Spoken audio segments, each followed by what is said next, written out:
Hello everyone. Lecture number 12 start करेंगे। आज हम पढ़ रहे हैं एविडेंसेस ऑफ एवोल्यूशन। इसके अंदर हमने फॉसिल रिकॉर्ड्स पढ़ लिए हैं, बायोजियोग्राफी हमने इसमें पढ़ ली है।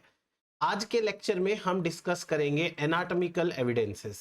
एनाटॉमिकल एविडेंसेस के अंदर बेसिकली हम क्या करेंगे, homologous organs and analogous organs है उनकी स्टडी करेंगे।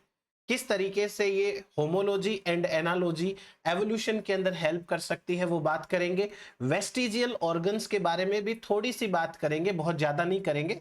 तो चलिए स्टार्ट करते हैं आज का हमारा सेशन। और आज हम डिस्कस करने वाले हैं एनाटॉमिकल एविडेंसेस के बारे में। वेरी फर्स्ट ऑफ ऑल आपको पता है कि एनाटॉमी का मतलब क्या होता है।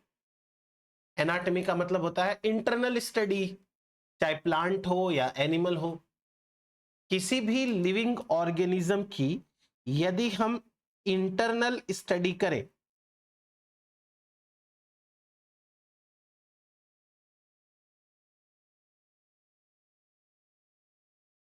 तो इस इंटरनल स्टडी को बोलते हैं एनाटॉमी। अब ये इंटरनल स्टडी क्या काम आती है? एनाटॉमिकल एविडेंसेस हमें कॉमन एंसेस्ट्री प्रूव करने के काम आते हैं। याद रखना, एनाटॉमिकल एविडेंसेस से हमें यह पता नहीं चलेगा कि किसी ऑर्गेनिज्म का दूसरे ऑर्गेनिज्म के साथ कितनी सिमिलरिटी डिसिमिलरिटी है। हमको यह पता चलेगा कि इनका कॉमन एंसेस्टर है कि नहीं है।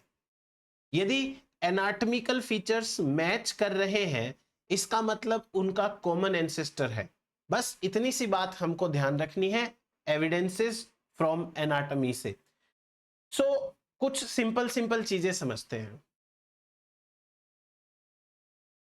डार्विन के कुछ डिकेड्स बाद तक, यानी जब डार्विन ने अपना काम किया 1882 के अंदर डार्विन की डेथ हो जाती है, उसके बाद में भी यह मानना था कि जो एम्ब्रियोलॉजी है वो एक बहुत अच्छा फील्ड है इस एवोल्यूशनरी स्टडी के लिए। After Darwin comparative anatomy specially embryology, comparative या evolutionary embryology of different species became the most popular way to study evolution। Important है ये। डार्विन के बाद कुछ टाइम तक सबसे पॉपुलर एविडेंसेस कहां से लिए जाते थे या मोस्ट पॉपुलर वे क्या था एवोल्यूशन को स्टडी करने का? तो ये था एनाटॉमी की स्टडी करना, और वो भी किसकी? एम्ब्रियो एनाटॉमी, मतलब एम्ब्रियोलॉजी की स्टडी, कंपैरेटिव एम्ब्रियोलॉजी। ये वाला पॉइंट आपको याद रखना है। फिर उसके बाद में नेक्स्ट पॉइंट्स पे आते हैं। हम लिविंग ऑर्गेनिज्म की एनाटॉमी को जो फॉसिल्स मिलते हैं उनसे कंपेयर कर सकते हैं। जैसे आपको कहीं पर कोई बोन मिल गई है, स्केलेटन मिल गया है, तो वैसा सा स्केलेटन या बोन आज की डेट में जितने भी लिविंग ऑर्गेनिज्म है क्या उनके साथ मैच हो रहा है? ये चीज पता लगा सकते हैं। और जो मैंने आपको बोला था फर्स्ट स्लाइड के ऊपर, एनाटॉमिकल एविडेंसेस क्या काम आते हैं? It gives us an idea about their ancestry. यदि कॉमन एंसेस्टर से, जैसे मान लीजिए कि ये है कोई कॉमन एंसेस्टर, और इस कॉमन एंसेस्टर से डिफरेंट डायरेक्शन के अंदर यदि एवोल्यूशन हुआ है, डाइवर्जेंस यदि हुआ है, तो आप मान के चलो इनके अंदर एनाटॉमिकल सिमिलैरिटीज पाई जाएगी। और उन्हीं एनाटॉमिकल सिमिलैरिटीज के बेसिस पे हम ये बोल सकते हैं कि इनका कोई ना कोई कॉमन एंसेस्टर था। तो anatomical studies common ancestry prove करने के काम आती है। ये वाला पॉइंट याद रखना। नेक्स्ट पॉइंट देखिए, एनाटॉमिकल स्टडीज के लिए हमें दो टाइप की जो सिमिलैरिटीज है उनकी सॉर्टिंग करनी पड़ेगी। सॉर्टिंग का मतलब हो गया उनको सही तरीके से समझना पड़ेगा। आपको हो सकता है होमोलॉजी सिमिलैरिटी मिले और आपको हो सकता है एनालॉजिकल सिमिलैरिटी मिले। आप लोगों को ये पता है ना कि होमोलॉजी एंड एनालॉजी क्या होती है, फिर भी मैं आपको एकदम सरल से सरल शब्दों में समझाऊं। होमोलॉजी का मतलब है कोई भी स्ट्रक्चर या कोई भी केमिकल जिसकी ओरिजिन सेम हो।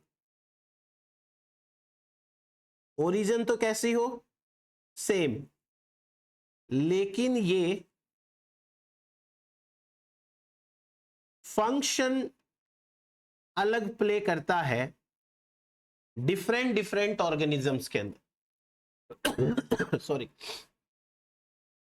कोई ऐसा बॉडी पार्ट, बॉडी स्ट्रक्चर जो अलग ऑर्गेनिज्म, अलग स्पीसीज में अलग फंक्शन प्ले करता है बट उसका ओरिजिन सेम है, तो उसे हम होमोलोगस बोलते हैं। और इसका उल्टा, ऐसा कोई बॉडी पार्ट, केमिकल, स्ट्रक्चर जिसका ओरिजिन डिफरेंट है, ओरिजिन डिफरेंट है लेकिन फंक्शन सेम है। क्या हुआ, ये कैसे हुआ, सारी बातें करेंगे। इस टॉपिक के अंदर आपको लैंग्वेज समझने की भी जरूरत है, वो मैं आपको समझा दूंगा। तो सबसे पहले हम बात करते हैं होमोलॉजी की। जैसा मैंने आपको बताया कि होमोलॉजी का मतलब होता है same origin but different function. किसी ऑर्गेनिज्म के अंदर क्या फंक्शन है, किसी ऑर्गेनिज्म में क्या फंक्शन है, तो उसे हम होमोलॉजी के अंदर रख सकते हैं। और होमोलॉजी सेम है, मतलब होमोलॉजी है, तो इसके बेसिस पे हम कॉमन एंसेस्ट्री भी प्रूव कर सकते हैं। चलिए, जैसे मैं आपको समझा रहा हूं आप वैसे समझने की कोशिश करिए। एक लाइन लिखी हुई है, इसका मीनिंग देखते हैं अपन। ये कह रहा है organs regarded as the same though serving different function are homologous। ऐसे ऑर्गन जिनको आप सेम बोल रहे हो पर वो फंक्शन अलग कर रहे हैं। कैसे? जैसे जो बर्ड है उसके अंदर विंग्स होते हैं, विंग्स। बैट है उसके अंदर भी विंग्स है। ह्यूमन है उसके अंदर हैंड्स हैं। कोई मान लीजिए हॉर्स है, उसमें आगे के दो पैर, फोरलिम्ब, ये है। कोई टेट्रापोड है और दूसरा कोई मेंढक वगैरह है, उसके भी आगे के दो पैर। अब वापस इस लाइन को समझो, लाइन में क्या लिखा हुआ है? लाइन में लिखा है ऐसा ऑर्गन जो सर्व करता है डिफरेंट फंक्शन। विंग्स उड़ने के काम आते हैं, बर्ड वाले। जो बैट के विंग्स है वो ग्लाइडिंग के काम आते हैं, ग्लाइडिंग। बैट उड़ता नहीं है, चमगादड़ जो उड़ रहा है ना, उसको उड़ना नहीं बोलते, उसको ग्लाइड करना बोलते हैं, वो ग्लाइडिंग के काम आता है। ह्यूमन के हैंड्स कोई चीज है उसको पकड़ने के काम आते हैं। हॉर्स के जो फोर लिम्ब है वो चलने में उसमें हेल्प कर रहे हैं। ये सारे के सारे स्ट्रक्चर डिफरेंट डिफरेंट फंक्शन तो सर्व कर रहे हैं, लेकिन फिर भी हम कह रहे हैं कि ये सेम है। रिगार्डेड एज द सेम, इनको हम सेम कह रहे हैं जबकि ये फंक्शन डिफरेंट कर रहे हैं, इसको कहते हैं होमोलॉजी। इसे कह सकते हैं होमोलोगस ऑर्गन। ये तो लैंग्वेज हो गई आपके इवोल्यूशन की, सॉरी, जो आपको एग्जाम के अंदर मिल सकती है। एकदम सिंपल वाली लैंग्वेज मैंने आपको लिखाई थी अभी, ओरिजिन सेम, फंक्शन डिफरेंट। अब कैसे हम बोल रहे हैं कि ओरिजिन सेम है? जब आप इन सारे ऑर्गेनिज्म के विंग्स, हैंड्स, फोरलिम्स, इन सब के अंदर बोन्स देखोगे तो आपको रेडियस, अल्ना, ये सारी बोन जो है सेम मिलेगी। अब वही दो हमारे पास में स्टेटमेंट आते हैं फिर पहला स्टेटमेंट, ये बोन्स सेम क्यों है?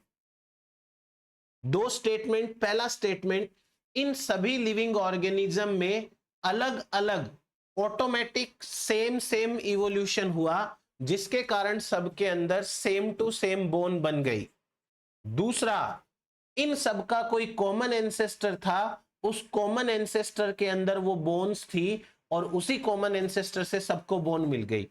हमने एवोल्यूशन पढ़ते टाइम ये बोला है कि आपको लॉ ऑफ पार्सिमोनी का इस्तेमाल करना है, और लॉ ऑफ पार्सिमोनी हमें क्या सजेस्ट करती है? जो स्टेटमेंट ज्यादा इजी टू एक्सेप्ट है वह सही है। इसलिए सेकंड स्टेटमेंट सही है कि इन सभी लिविंग ऑर्गेनिज्म का कोई कॉमन एंसेस्टर रहा होगा और वो कॉमन एंसेस्टर के कारण ये सबके अंदर बोन्स चली गई। तो होमोलोगस ऑर्गन किसे कहते हैं, समझ में आया? ऐसा कोई ऑर्गन जो है तो सेम बट काम अलग अलग करता है, उसे हम कहते हैं होमोलोगस ऑर्गन। नेक्स्ट पॉइंट पे आते हैं। तीसरा पॉइंट सिंपली क्या एक्सप्लेन कर रहा है कि homologs were found in organisms with a shared evolutionary history। homologous organs आपको उन्हीं organisms में मिलेंगे जिनकी ancestry common है या जिनकी evolutionary history है वो same है, similar है। in particular those with a shared common ancestor। इसका मतलब आप याद कर ले, होमोलॉजी उसमें मिलती है जिनके एंसेस्टर सेम होते हैं, जिनके एंसेस्टर सेम होते हैं उनमें होमोलॉजी मिलती है। दोनों बातों को घुमा फिरा के कैसे भी बोला जा सकता है, तो आपको ये होमोलॉजी का मीनिंग समझ में आना चाहिए। देन नेक्स्ट देखिए, एग्जांपल्स की बात करते हैं। पेंटाडेक्टाइली, पेंटा मतलब 5, डेक्टाइली मतलब डिजिट्स 1 2 3 4 5, हमारा हाथ है। Pentadactyly means 5 digit limb of tetrapods जिनके अंदर 4 हाथ पैर मिला के टोटल 4 लिम्ब्स होते हैं, उनके अंदर जो 5-5 डिजिट वाले हाथ है उनकी बात हो रही है। जैसे मैंने अभी कुछ एग्जांपल्स लिखे थे, अब उनमें भी आपको चीजें ध्यान रखनी पड़ेगी। सबके अंदर 5 डिजिट नहीं होती है, जैसे हॉर्स है, जैसे कि बर्ड है, ये जब एम्ब्रियो स्टेज में होते हैं ना तब इनके अंदर 5 डिजिट होती है। लेकिन जैसे जैसे ये एडल्ट होते हैं, या तो कुछ डिजिट है वो गायब हो जाएगी या कुछ डिजिट है वो फ्यूज हो जाएगी।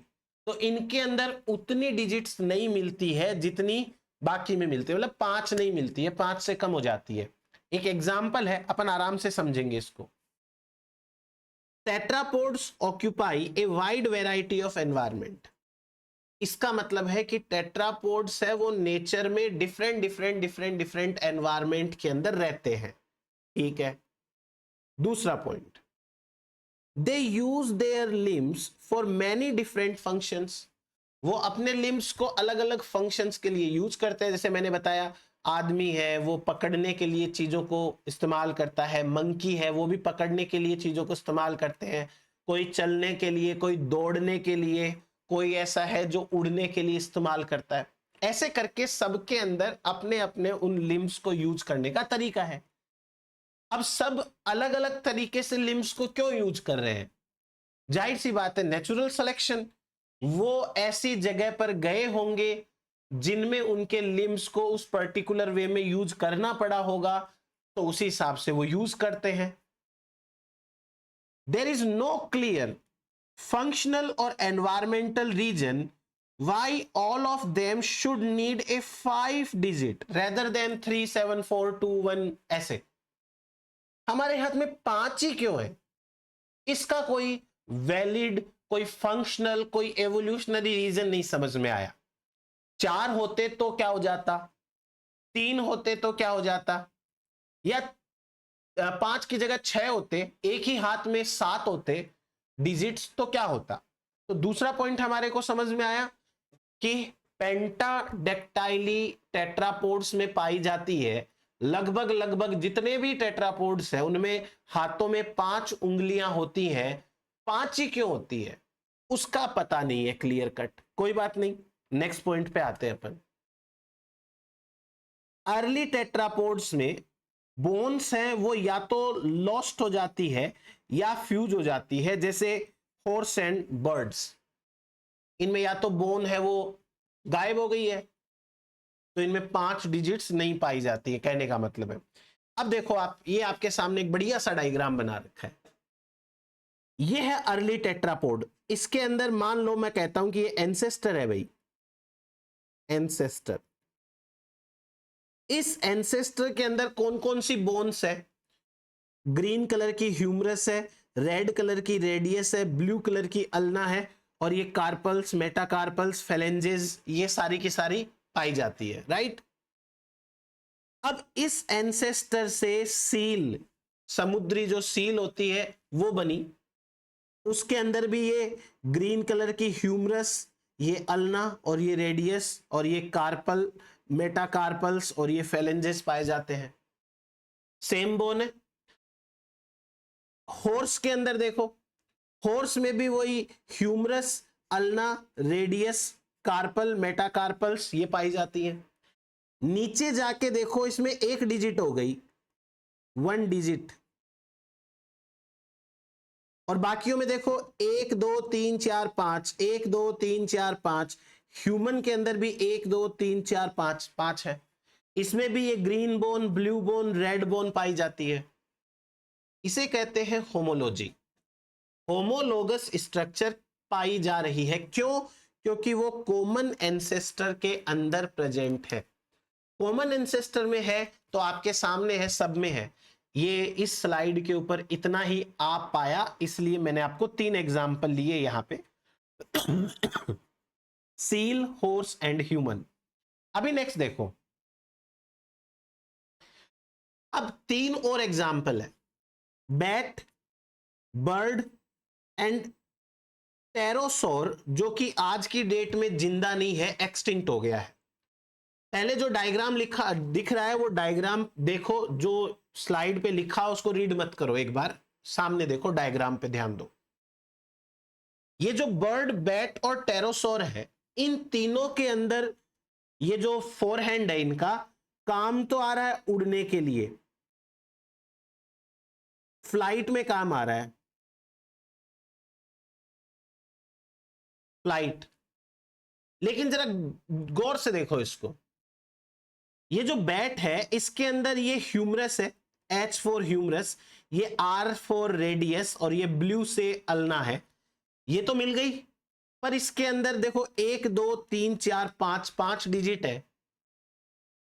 ये हाथ जिसमें 5 डिजिट है, उड़ने के, ग्लाइड करने के काम आ रहा है। और बर्ड का विंग देखो, ये रही हमारे पास में ह्यूमरस, ये रही हमारे पास में अल्ना, और ये रही रेडियस, बट डिजिट कितनी रह गई? 3 है। 3 डिजिट से भी उड़ा जा सकता है, तो बैट के अंदर 5 डिजिट क्या कर रही है फालतू में? अच्छा, टेरोसोर को देखो, टेरोसोर के अंदर एक हड्डी है जिसका नाम है एस फोर सिसेमोइड बोन। ये जो एस फोर सिसेमोइड है, इस बोन का जो हम अभी रेडियस अल्ना पढ़ रहे हैं उससे कोई लेना देना नहीं है, उससे कोई लेना देना नहीं है। इसका डेवलपमेंट अलग है, काम अलग है, इसका इवोल्यूशन अलग है, तो इसको एक बार अवॉइड करना है। वो तो क्या डायग्राम में आ रही है इसलिए अपन ने बना लिया। इस टेरोसोर के अंदर ये है ह्यूमरस, ये है अल्ना, ये है रेडियस, और 1 2 3 4 इसके अंदर डिजिट्स रही थी। चारों डिजिट में से 4 नंबर की डिजिट देखो, यहां से लेकर के यहां तक इतनी लंबी है, तो देखा जाए तो ये 1 डिजिट है, वही काफी है इसके उड़ने के लिए। बाकी 1 2 3 ये छोटी छोटी हो गई है।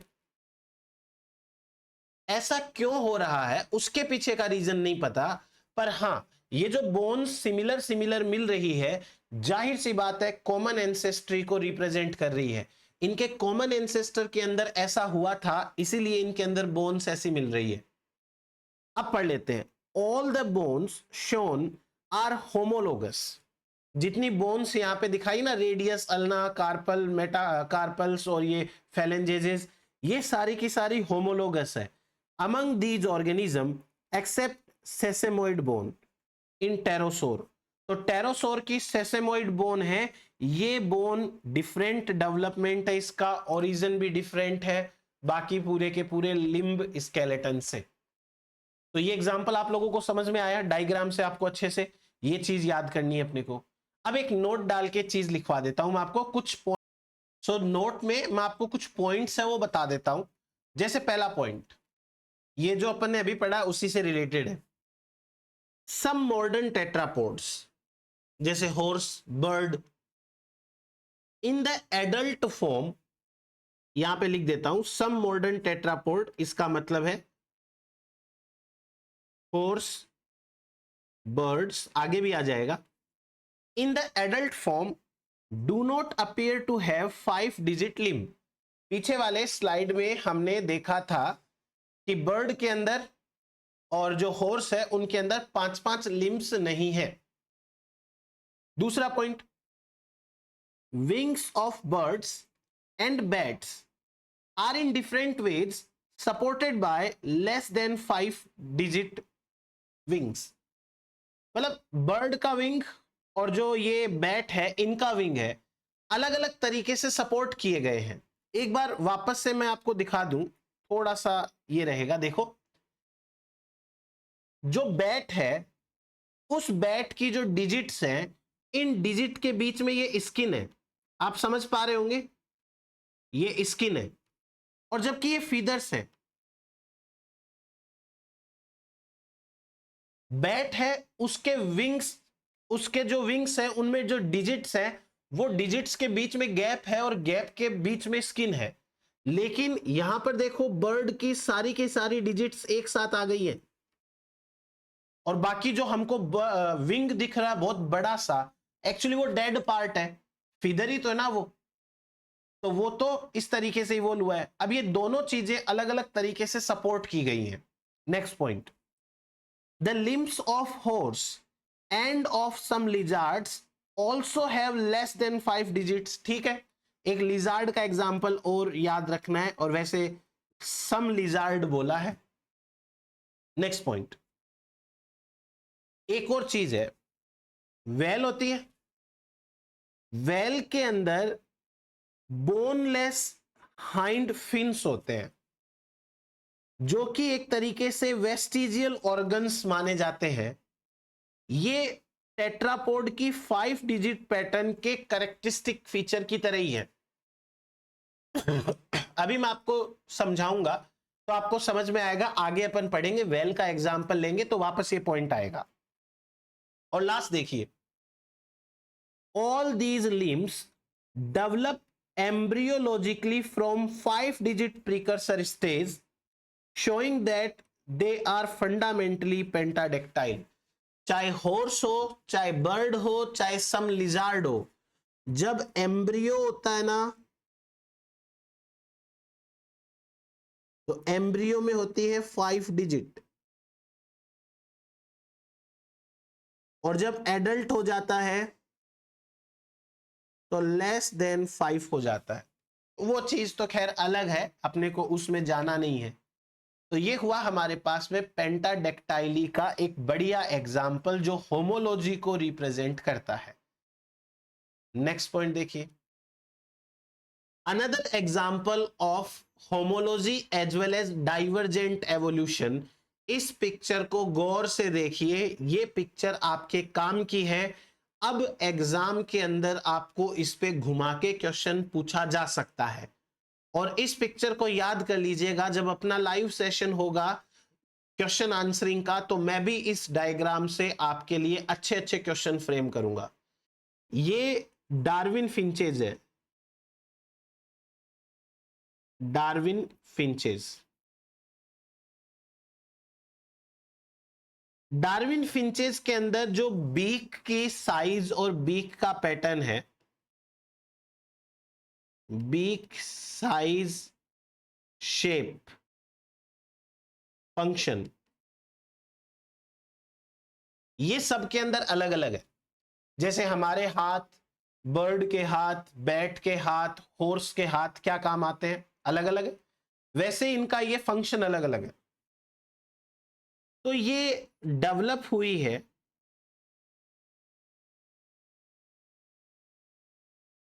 As per food availability, food availability. जैसा आइलैंड के ऊपर फूड मिला उसके हिसाब से ये डेवलप हो गई है। ठीक है, अब ये जो डार्विन फिंचेज हैं, these are the example of homology and divergent evolution. अभी मैं थोड़ी देर में आपको डाइवर्जेंट एवोल्यूशन क्या होता है वो भी चीज एक्सप्लेन करूंगा, तो आप पहले ये समझे। अब ध्यान से देखना, डार्विन फिंचेस की जो एंसेस्टर बर्ड थी, एंसेस्टर बर्ड, वो ग्राउंड के ऊपर रहती थी। अगर आपको इस डायग्राम में नहीं समझ में आ रहा है तो ये डायग्राम कई सारी बुक्स में दिया होता है, आप वहां से देखें। अगर बुक में भी नहीं मिलता तो सिंपली आप गूगल करें, आपको वहां पे मिलेगा। ठीक है, पर ये जरूर समझे। तो जो most common ancestor Darwin Finch थी वो ग्राउंड पे रहती थी और सीड खाती थी। इसका मतलब ग्राउंड की हैबिटाट एंड सीड फूड ये है कॉमन एंसेस्टर के पास में। अब इनमें से कुछ तो ग्राउंड की ग्राउंड पे ही रही, मतलब हैबिटाट चेंज नहीं हुआ, और कुछ है वो ट्री के ऊपर रहने लग गई, मतलब हैबिटाट चेंज हो गया। और जो कुछ है वो वार्बलर लाइक बन गई। इसमें हैबिटाट का कोई लेना देना नहीं। वार्बलर मतलब जो सारा दिन चहचहाती रहती है ना, उनको वार्बलर बोलते हैं, सारा दिन ची ची ची करती रहती है, वैसी बन गई। तो कॉमन एंसेस्टर से सबसे पहले 3 डाइवर्सिफिकेशन हुए। अब आपको एक चीज का बड़ा सिंपल सा पॉइंट यहां मिलेगा, जितनी भी फिंचेस ग्राउंड पे रहती हैं वो सारी की सारी जियो स्पाइजा नाम के जीनस से बिलोंग करती है। ग्राउंड, जी से ग्राउंड, जी से जियो स्पाइजा। तो आप जहां पर भी जियो स्पाइजा देखो आप समझ जाना कि जियो स्पाइजा का मतलब वो ग्राउंड पे रहती है। पर वो खाती क्या है? अब इनमें से एक तो ब्रांच निकली जो कैक्टस फीडिंग बन गई, वो कैक्टस को खाने लग गई। बाकी सारी की सारी अभी भी क्या खा रही है? सीड खा रही है। तो जियोस्पाइजा की 2 स्पीसीज ऐसी हैं जो कि कैक्टस खाती है, बाकी सब सीड खाती है। अब कैसे याद रखोगे? सी और एस, सी फॉर कैक्टस और एस उसके साथ एस सी याद रख लेना। जियोस्पाइजा एस सी ये कैक्टस खाती है। ठीक है, अब दूसरी लाइन पे आ जाओ। ऐसी फिंचेस जो ट्री के ऊपर चली गई, ट्री पे जाने वाली सारी की सारी फिंचेस हैं वो कैमेरिनकस जीनस की है, कैमेरिनकस जीनस। तो जो कैमेरिनकस जीनस है वो ट्री पे रहती है और जो जियोस्पाइजा वो ग्राउंड पे रहती है। अब इसके अंदर कैमेरिनकस में एक स्पीसीज ऐसी है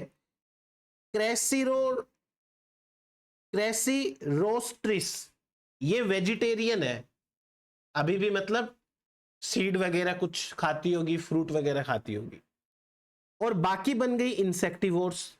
तो मतलब ट्री पे रहने वाली केवल एक स्पीसीज है, वो तो है वेजिटेरियन, बाकी सारी इंसेक्ट खाने लग गई। अब आपको ये याद नहीं रखना है कि इनका इवोल्यूशन कौन पहले कौन बाद में, बस जो छोटी मोटी चीज मैं बता रहा हूं उतनी सी याद रखना है। अब जो ट्री पे रह रही है जो इंसेक्टिवोर है उसमें भी एक बदल गई आगे जाके, और वो वुड पिकर लाइक बन गई। लकड़ी उठाती रहती है सारा दिन, लकड़ी खाती नहीं है, लकड़ी उठाती रहती है, खाती तो वो इंसेक्ट ही है। इसलिए ये एक याद रखना है, पैलिडस, पी से पैलिडस, पी से पिकर, तो वुड पिकर है ये। लास्ट है वार्बलर लाइक। अब वार्बलर के अंदर दो अलग अलग जीनस है, एक जीनस है पीना रोलोक्सियस और एक है सर्थियडी। तो आपको बस इतना सा ध्यान रखना है कौन सी डार्विन फिंच कहां पर है, क्या खा रही है, इजी वे के अंदर मैंने आपको बता दिया। नेक्स्ट देखिए, ये जितना भी यहां पर डार्विन फिंचेस का डाइवर्सिफिकेशन इवोल्यूशन है, ये माइटोकॉन्ड्रियल डीएनए सीक्वेंस पे बेस है। मैं यहां लिख देता हूं वापस से कि ये जो डाइवर्सिफिकेशन है it is based upon mitochondrial DNA sequence. Mitochondrial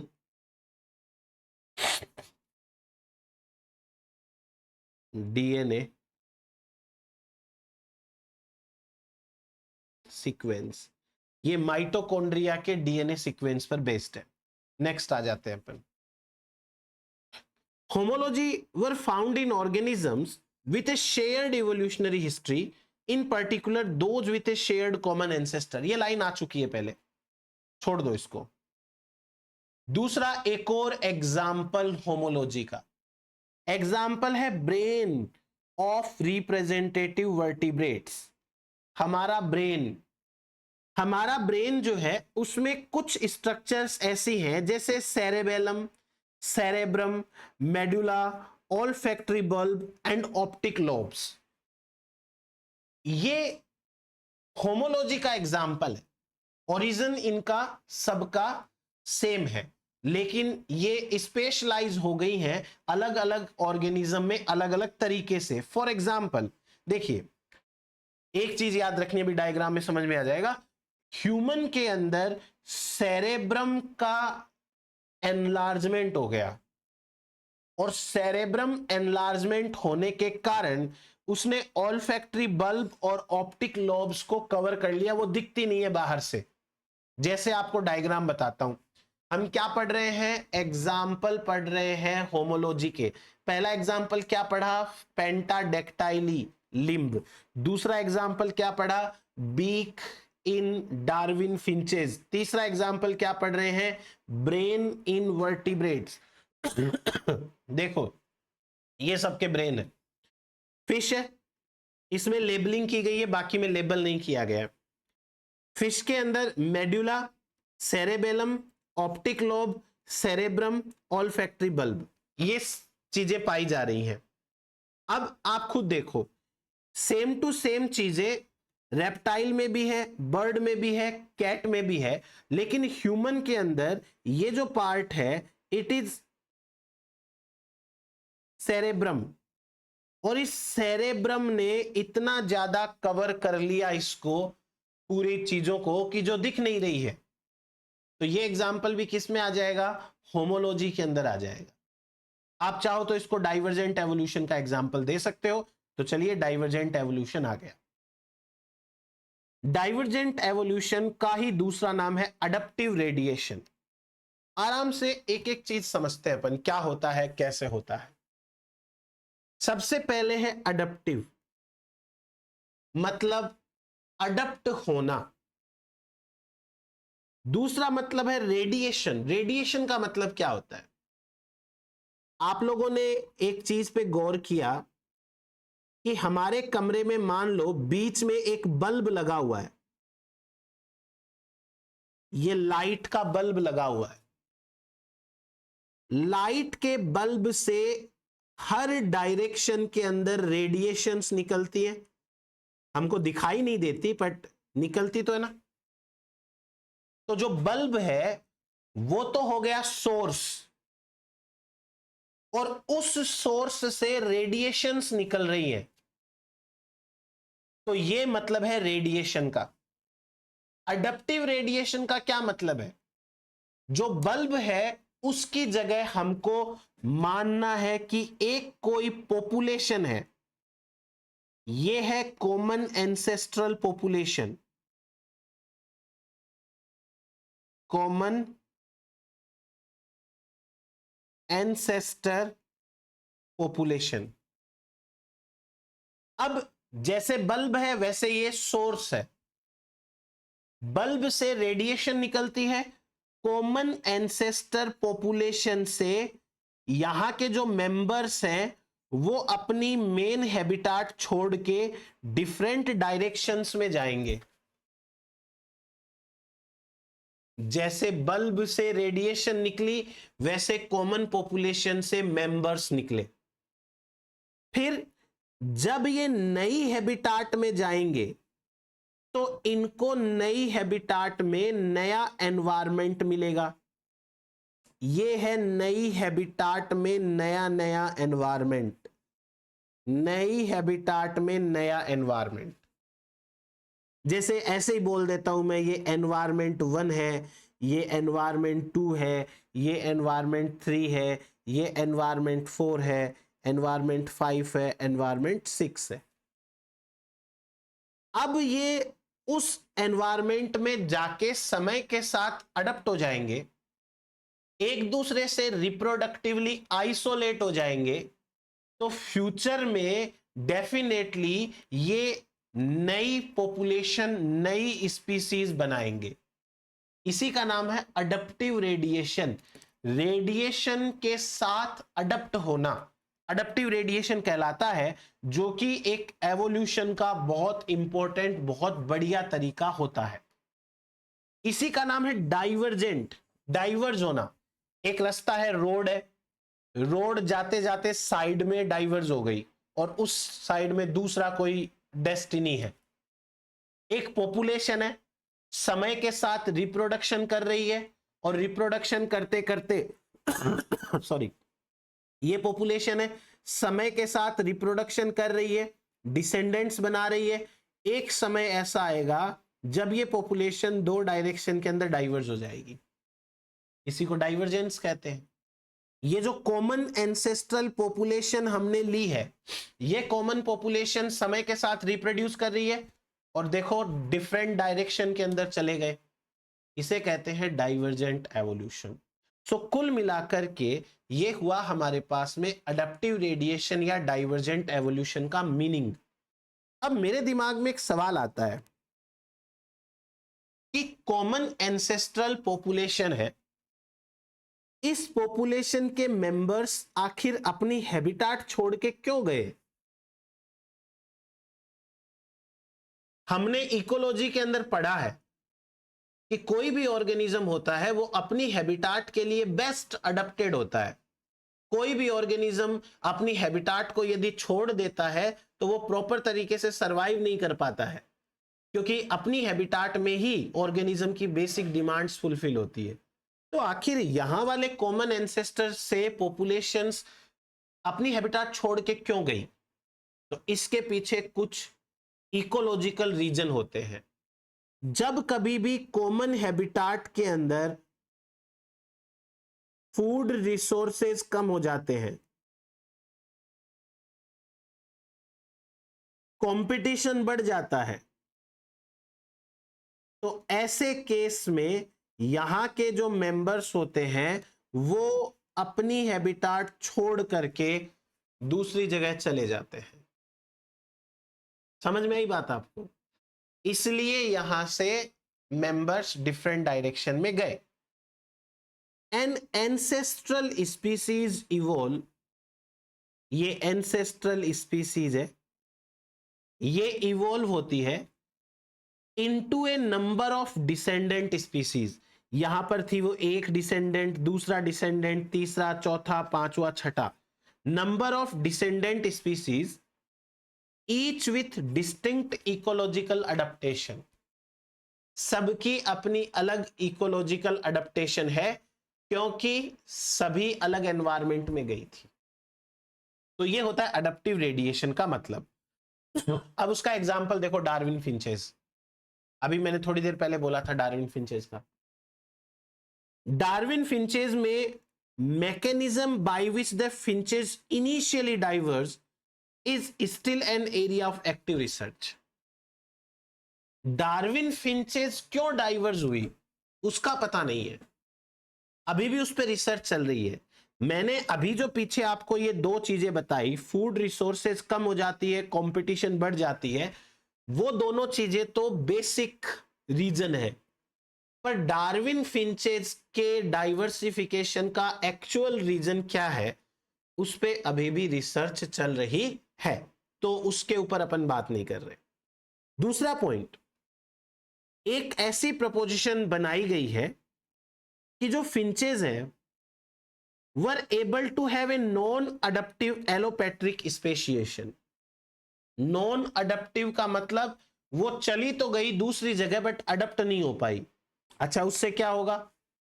on separate island in archipelago such that when they reconverge on same island they were able to maintain reproductive isolation। यानी ये मान लीजिए कोई एक आइलैंड है, ये दूसरा आइलैंड है, ये तीसरा आइलैंड है, ये एक और मान लेते हैं, है ना। सबसे पहले वो एक आइलैंड से दूसरे तीसरे आइलैंड पे गई लेकिन अडप्ट नहीं हुई। जब ये यहां से वापस रिटर्न आती है, रिकन्वर्ज होती है, तो इनके अंदर रिप्रोडक्टिव आइसोलेशन आ गया।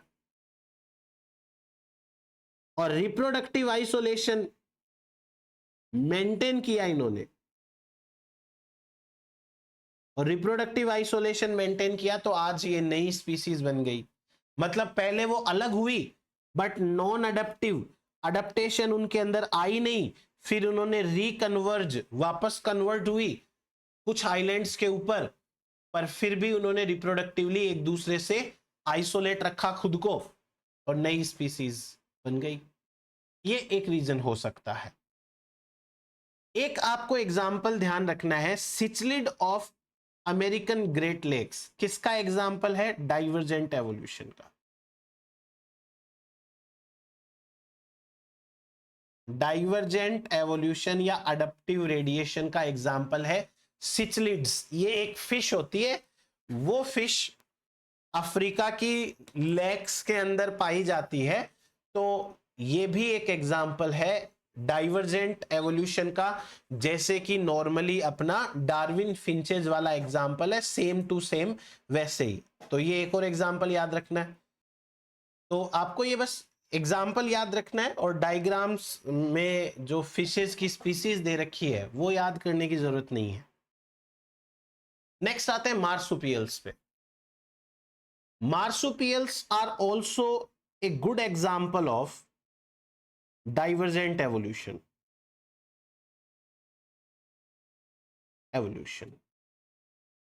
आपसे कोई ये पूछे कि मार्सुपियल क्या होते हैं, तो आप उन्हें क्या बताओगे?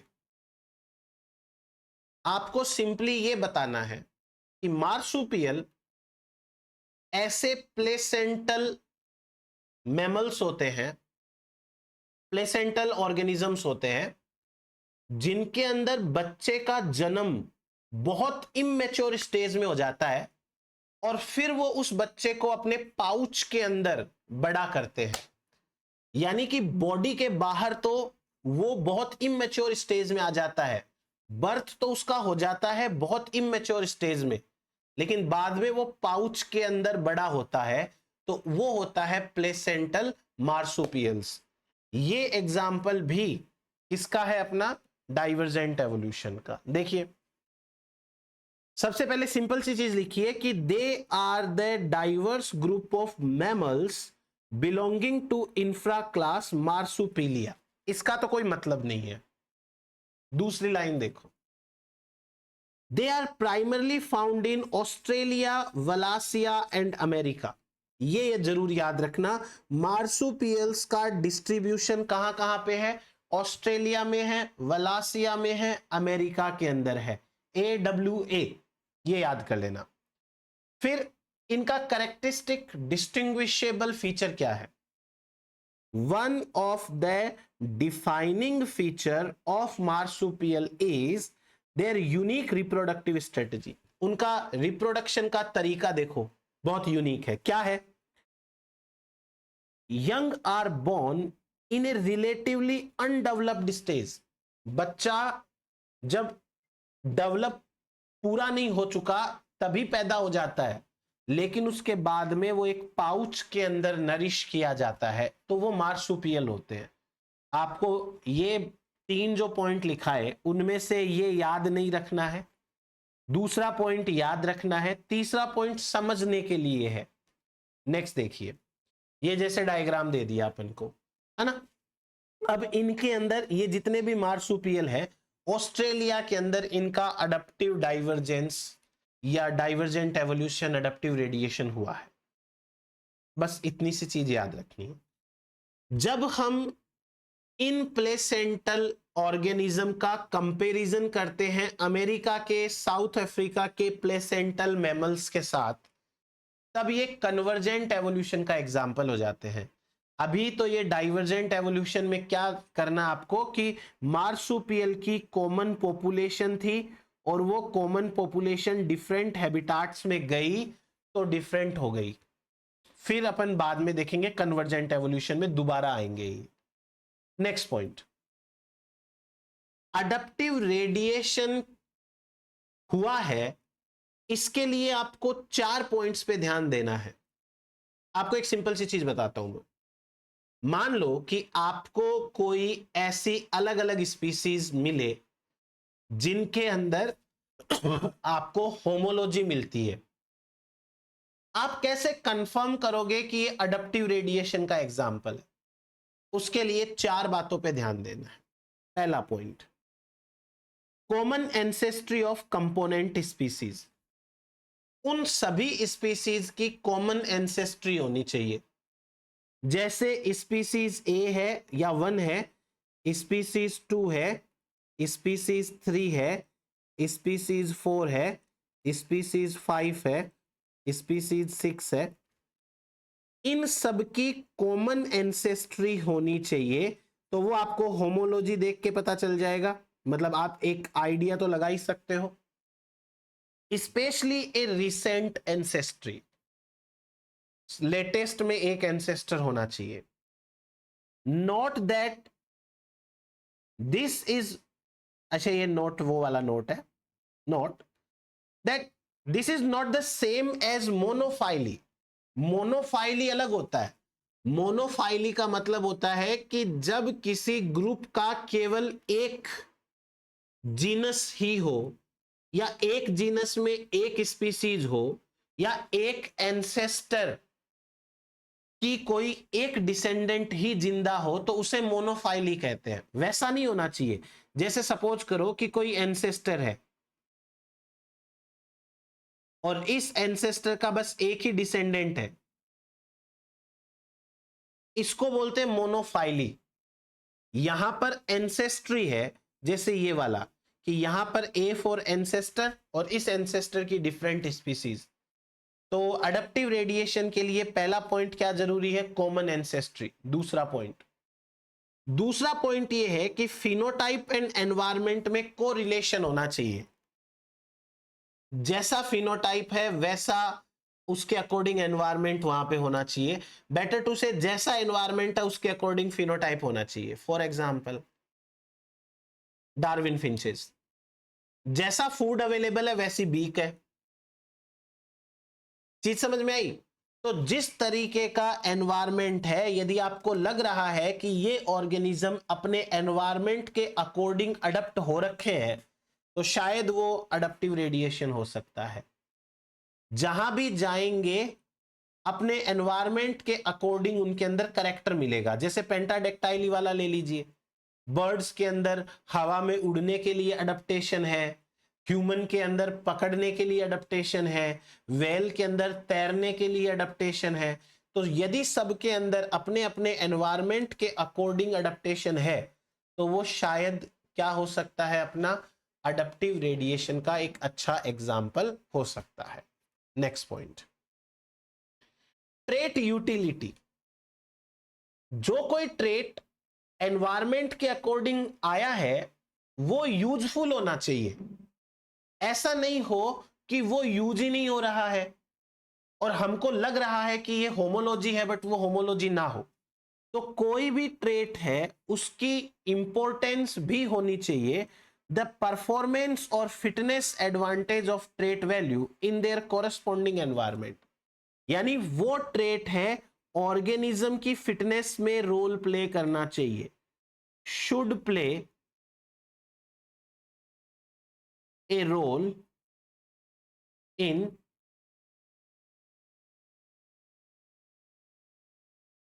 Organisms fitness.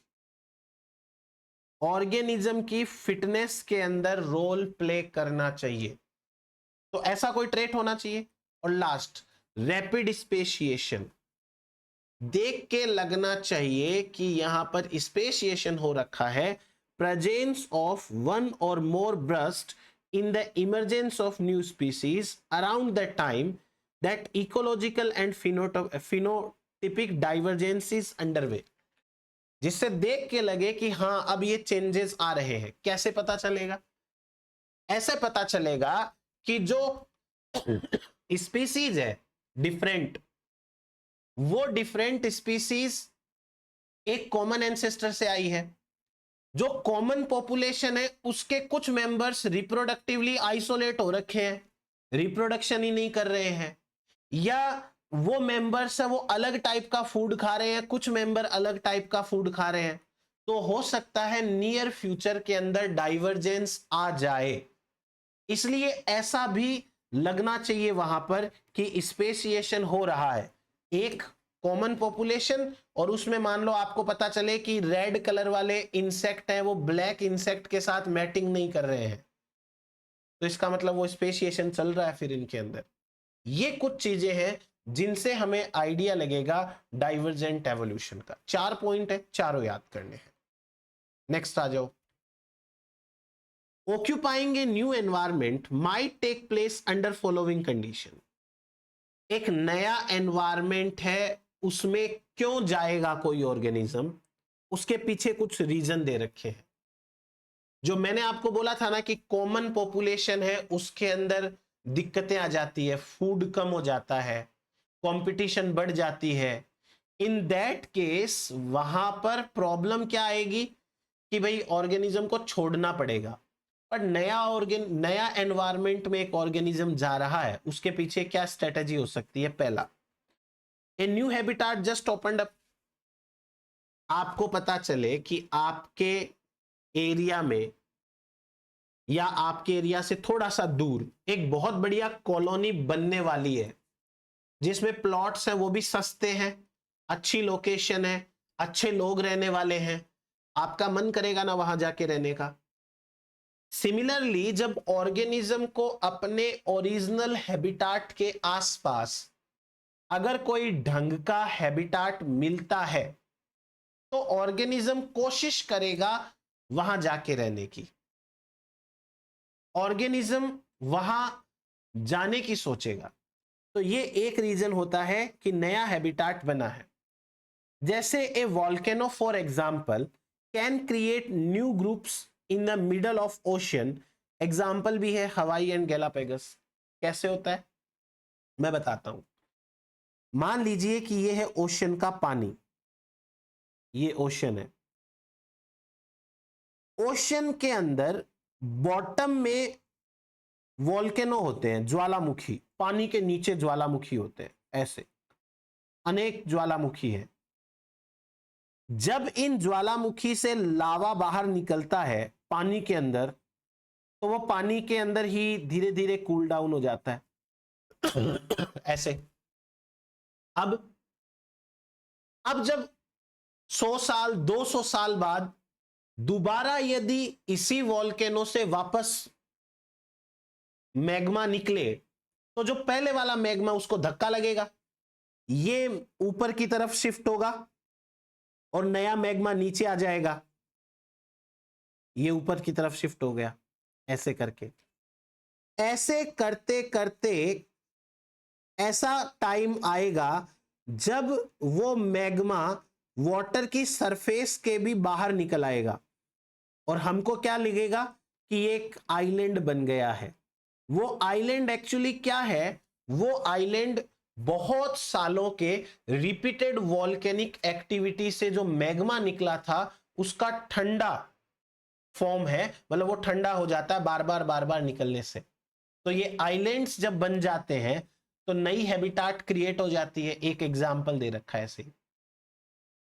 नेक्स्ट, ये जो नई हैबिटाट रहती है वो रिलेटिवली आइसोलेटेड रहती है।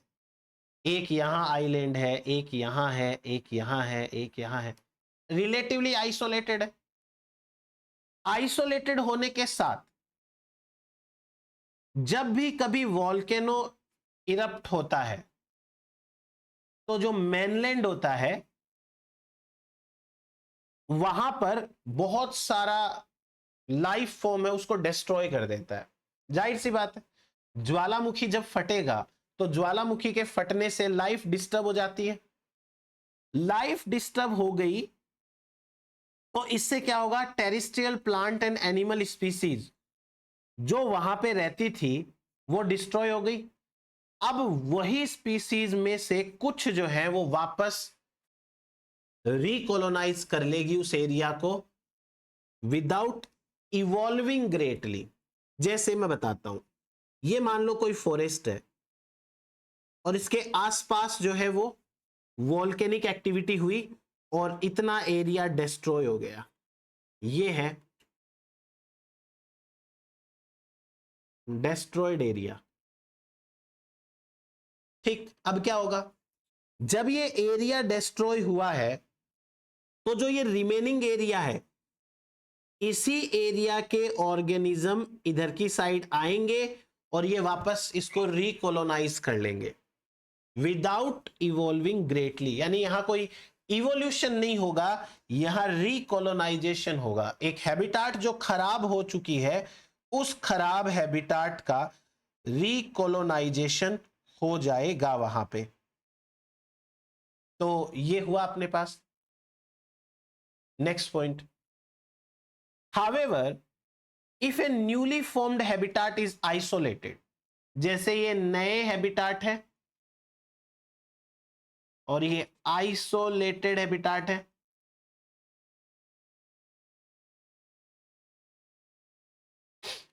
तो यहां पर जो स्पीसीज कॉलोनाइजेशन करेगी वो रैंडम होगी और अनकॉमन अराइवल की होंगी। मतलब कोई भी आ सकती है, ऐसे कोई ठेका थोड़ी ले रखा है कि सारी स्पीसीज यही वाली जाएगी यहां पे। इधर वाली से भी आ सकती है, इससे भी आ सकती है, इसके पास से कोई है तो उससे भी आ सकती है। तो रिकोलोनाइजेशन होने का एक कोई ऐसे फिक्स पैटर्न नहीं रहेगा। नेक्स्ट, नई हैबिटाट में वाइड अवेलेबिलिटी होती है निश स्पेस की। नई हैबिटाट है, वहां पर फूड अवेलेबिलिटी बहुत ज्यादा है, वहां पर स्पेस बहुत ज्यादा है, तो नए निश ज्यादा बन जाएंगे और नए निश बनेंगे तो ऑर्गेनिजम्स वहां पे जाके रहेंगे। The rare colonist can only adaptively radiate into as many forms as there are niche. ऐसा कोई ऑर्गेनिज्म जो रेयरली ही कहीं दूसरी जगह जाता है वो दूसरी जगह तभी जाएगा जब वहां पर उसको बेटर रिसोर्सेज मिलेंगे, बेटर निश मिलेगा। रेयर कॉलोनिस्ट यानी ऐसा ऑर्गेनिज्म जो कभी कभार ही दूसरी जगह जाके कॉलोनी बनाता है, वो केवल और केवल तब ही अडप्टिवली रेडिएट होगा जब वहां पर निश प्रेजेंट होंगे, डिफरेंट फॉर्म्स ऑफ निश प्रेजेंट होंगे। तो ये हुआ हमारे पास होमोलॉजी का एग्जाम्पल। एक बहुत अच्छा एग्जाम्पल है genetic code. Genetic code nearly universal होते हैं। इसका मतलब कुछ कोडोन को छोड़ दिया जाए तो बाकी सभी कोडोन सभी ऑर्गेनिज्म में सेम है। यह बात एक बहुत इंपॉर्टेंट एविडेंस है कि सभी लिविंग ऑर्गेनिज्म का एंसेस्टर कॉमन है। ऐसा कैसे हुआ, जो भी कोडोन्स, कुछ कोडोन ऐसे हैं, सम कोडोन्स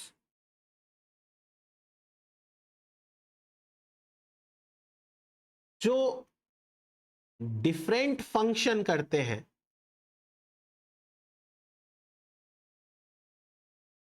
डिफरेंट ऑर्गेनिजम्स में, जैसे माइटोकॉन्ड्रिया के अंदर हो गया, डिफरेंट ऑर्गेनिजम्स में, ये एग्जाम्पल है होमोलॉजी का।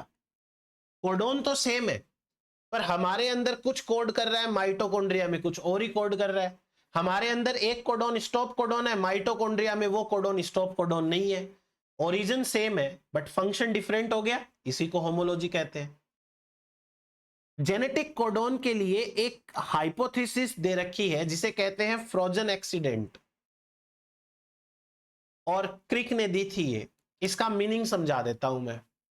सबसे पहले तो ऐसे समझो कि एक एक्सीडेंट हो गया और वो एक्सीडेंट परमानेंट रह गया। फ्रोजन का मतलब जम गया, परमानेंट हो गया वो, इसे कहते हैं फ्रोजन एक्सीडेंट। क्या मतलब होता है फ्रोजन एक्सीडेंट का जेनेटिक कोडोन के सेंस में? जितने भी जेनेटिक कोडोन है सब में है तो वही ट्रिपलेट टाइप के, तीन तीन के बने हुए, सेम सेम, वही 64 कोडोन्स है टोटल। तो क्रिक ने ये कहा कि ये जो जेनेटिक कोडोन है वो एक्सीडेंटली इवोल्व हुए, अचानक से इवोल्व हुए, और एक बार इवोल्व होने के बाद वो जम गए, मतलब कि वो परमानेंट हो गए, फ्रीज हो गए। पढ़िए, इसको आराम से समझ में आएगा। The original coding relationship were accidental. जो ओरिजिनल कोडोन्स हैं वो एक्सीडेंटल है, but once the code have evolved it would be strongly maintained, यानी कि परमानेंट हो गए। इसको क्या कहते हैं? फ्रोजन एक्सीडेंट कहते हैं। Any deviation from the codon would be lethal. ये बात सही है। अपन सिकल सेल एनीमिया का एग्जाम्पल देखते हैं। सिकल सेल एनीमिया के अंदर एक म्यूटेशन हो जाता है, और एक म्यूटेशन के कारण एक ऑर्गेनिज्म की बॉडी में कितने खतरनाक चेंजेस आते हैं वो आपने देखे। सो ये डेविएशन कुछ भी हो जाए तो बहुत ज्यादा खतरनाक हो सकते हैं। ये हुआ अपने पास में जेनेटिक कोडोन से रिलेटेड बात। नेक्स्ट बात करते हैं एनालोगस स्ट्रक्चर्स की। एनालोगस स्ट्रक्चर मतलब मैंने आपको समझाया था अभी फर्स्ट स्लाइड में, ऐसे स्ट्रक्चर जिनकी एंसेस्ट्री कॉमन नहीं है। जैसे कोई एक स्पीसीज है 1, ये कोई स्पीसीज है 2, ये कोई स्पीसीज है 3। अब ये तीनों स्पीसीज किसी रीजन से एक कॉमन एरिया में आके रहने लग गई।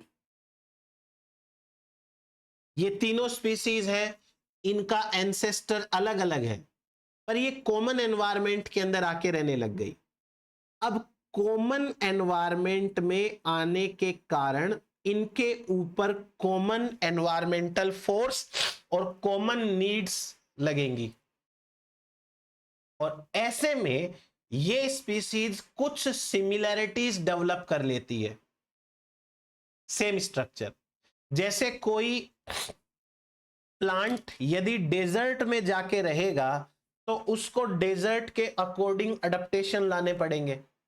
भले ही डेजर्ट में रहने वाले दो प्लांट सेम स्पीसीज के नहीं है, उनके एंसेस्टर अलग अलग है, लेकिन फिर भी डेजर्ट में जाके रहना है तो उनको कॉमन फीचर्स डेवलप करने होते हैं। इसे हम कहते हैं एनालॉजी। एक लैंग्वेज पढ़िए। Analogy is one that can be explained by shared way of life. Shared way of life का मतलब, शेयर्ड का मतलब सिमिलर, वे का मतलब पता ही है, जिंदा रहने का सिमिलर तरीका। जैसे दो प्लांट हो गए, वाटर स्टोरेज टिश्यू बना लिया, वाटर स्टोरेज टिश्यू बना लिया। डेजर्ट में जिंदा रहना है तो लाइफ का तरीका सेम होना चाहिए, इसे कहते हैं analogy. Origin different, function same, ये बात तो मैंने आपको बताई थी। एनालोगस स्ट्रक्चर किसे कहते हैं? जिनका ओरिजिन डिफरेंट होता है। स्पीसीज ए अलग है, बी अलग है, सी अलग है, डी अलग है, बट इन सबके फंक्शन सेम सेम सेम है, कुछ फंक्शन सेम है, इसे हम कहते हैं एनालॉग। जैसे देखो, शार्क, डॉल्फिन, वेल। डॉल्फिन्स और वेल्स है वो तो चलो मैमल्स है, बट शार्क है वो तो अलग है, फिश है। अब इन तीनों की बॉडी देखो, हाइड्रोडायनेमिक शेप होती है, यानी इन तीनों की बॉडी कुछ इस तरीके से होती है सो दैट ये पानी के अंदर आसानी से तैर सके। अब मैं ये नहीं कह रहा कि एग्जैक्ट तीनों की ऐसी होती है, पर इसे कहते हैं हाइड्रोडायनेमिक शेप। तीनों में सेम कैसे आई? क्योंकि ये तीनों की तीनों, मतलब ये दो तो एक ग्रुप की है और शार्क अलग है, इनके एंसेस्टर्स डिफरेंट है, बट फिर भी ये वाटर हैबिटाट के अंदर रहती हैं, तो इनको अब इसी तरीके से इवॉल्व होना पड़ा। इसे कहते हैं एनालोगस स्ट्रक्चर या एनालॉजी। इसको बोलते हैं कन्वर्जेंट एवोल्यूशन।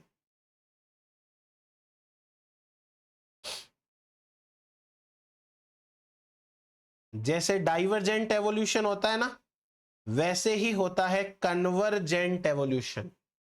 जैसे डाइवर्स होते हैं वैसे कन्वर्ज हो गए। तो ये एग्जाम्पल हो गया।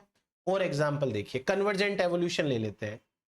कन्वर्जेंट एवोल्यूशन जैसा मैंने आपको बता दिया, इवोल्यूशन ऑफ डिफरेंट ऑर्गेनिजम्स। देखो क्या लिखा है, डिफरेंट ऑर्गेनिजम्स और the parts of organism in similar direction is the result of convergent evolution. Direction same है, सिमिलर डायरेक्शन क्यों है? Due to same environment, due to same need. Environment same होगा तो नीड भी सेम होगी, इसलिए convergent evolution काम करेगा। It indicates that selection for similar feature in different evolutionary lineages can and often does lead to functional similar anatomical structure.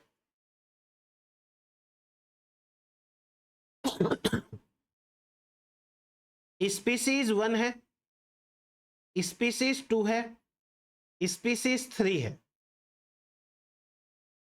इन तीनों के ancestor अलग अलग हैं। Let's say ancestor 1, ancestor 2, ancestor 3, पर इन तीनों के अंदर सेम फंक्शन, सेम स्ट्रक्चर, कुछ ना कुछ आ जाती है। This is the result of convergent evolution. Convergent evolution is independent evolution.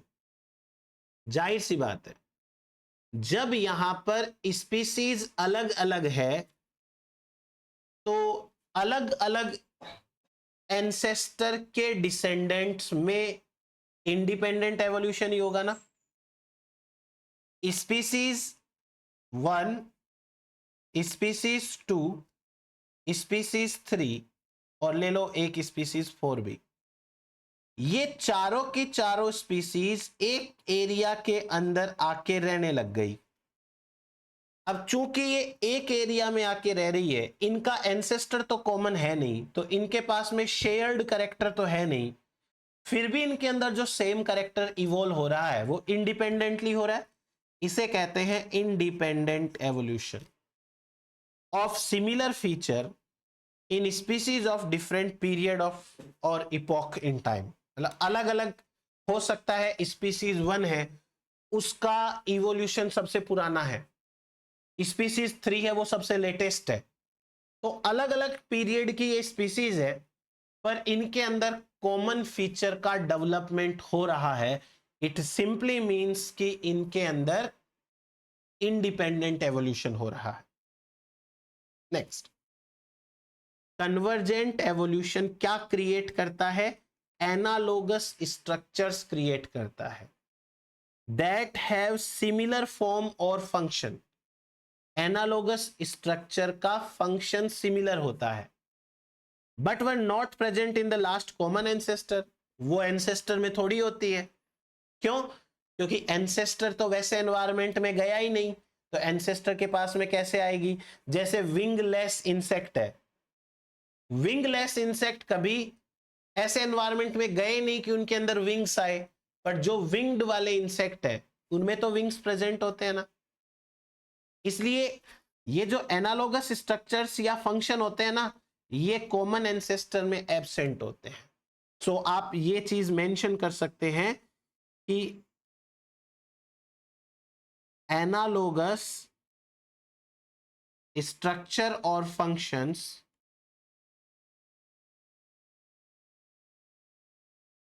Are absent in common ancestor.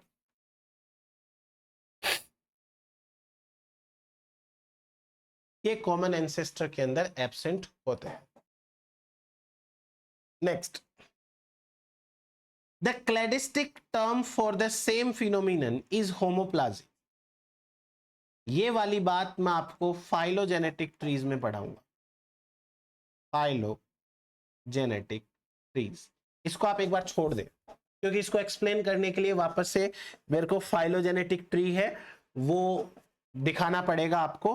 तो क्लैडिस्टिक टर्म का मतलब जो फाइलोजेनेटिक ट्री है, उस फाइलोजेनेटिक ट्री में एनालोगस स्ट्रक्चर जो कि कॉमन एंसेस्टर के पास में नहीं होती, उसके डिसेंडेंट्स के पास में होती है, उसके लिए जो टर्म इस्तेमाल किया जाता है वो टर्म होमोप्लाजी होता है। तो ये बात अपन देखेंगे। नेक्स्ट पॉइंट के ऊपर आ जाते हैं अपन। तो अपने क्या कहना चाहता है?